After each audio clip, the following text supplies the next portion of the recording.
filin namu ya zagaya unguwar Gida Dubu inda muka samu zarafin tattaunawa da mai sana'ar tinka. Sai ku biyo mu cikin shirin gadan-gadan. Zan so mu ji sunanka da kuma adireshinka. Magana da Malam Gali daga nan Gida Dubu. Wannan kasuwanci namu muna kiran shi da tinka ne. Wannan gurin namu ne, mu ne masu yin aikin. Na. Kayan kuma zuwa muke mu siyo, in mun yi sai mu kai bakin asibiti mu siya. Yanzu misali kamar wannan abu da nake gani, za ka yi ɗaukan shi ka nuna masu kallo, sannan kuma ka gaya mana sunansa da kuma yadda ake sai da shi a sari, da kuma idan mutum ya sara shi kuma no zai sai da shi. Uru ne wanda ake amfani da shi da gawayi. Wannan farashinsa yadda muke ba da sari 1,100. Na, idan an haɗa shi kenan? In an haɗa shi kenan gaba ɗaya. Yawo. Sannan kuma idan za ka je ka siya a kasuwa, kai mabukaci, ana sai da shi kamar nawa? Suna iya siyan shi naira 2,000. Wanne kalubale kuke fuskanta a wannan sana'a taku? Gaskiya muna fuskantar kalubale wajen siyan ƙarfi. Yanayin wahala ko kuma tsada? Yanayin tsada. Na Saboda suna ƙarfe. tsawwala mutane wajen siyan ƙarfi. Wanne kuma ci gaba aka samu tun daga lokacin da aka fara yin wannan sana'a har izuwa yanzu?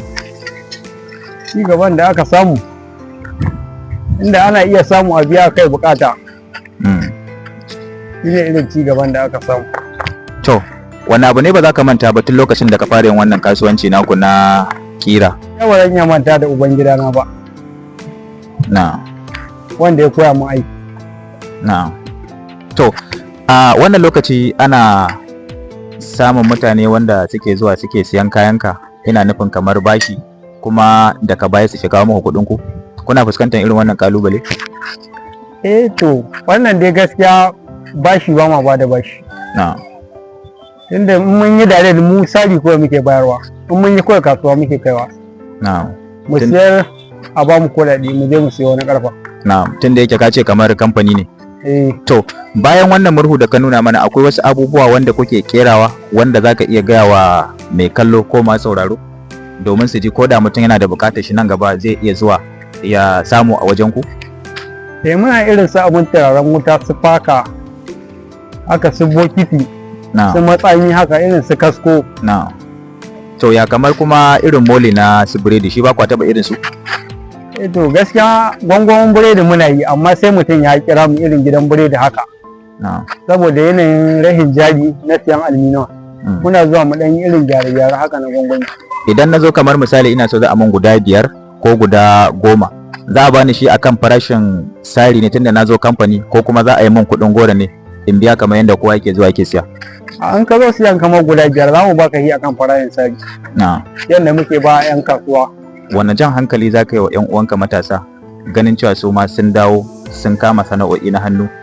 Gaskiya jan hankalin da zan iya yi wa matasa, su dage su zo a koyi sana'a. A ƙarshe abin da za mu tambaya, watakila mai sauraro ko in ce mai kallon wannan tasha tamu ta Alfahari 24, shi ma watakila zai ga wani abu wanda ya burge shi dangane da wannan sana'a taku.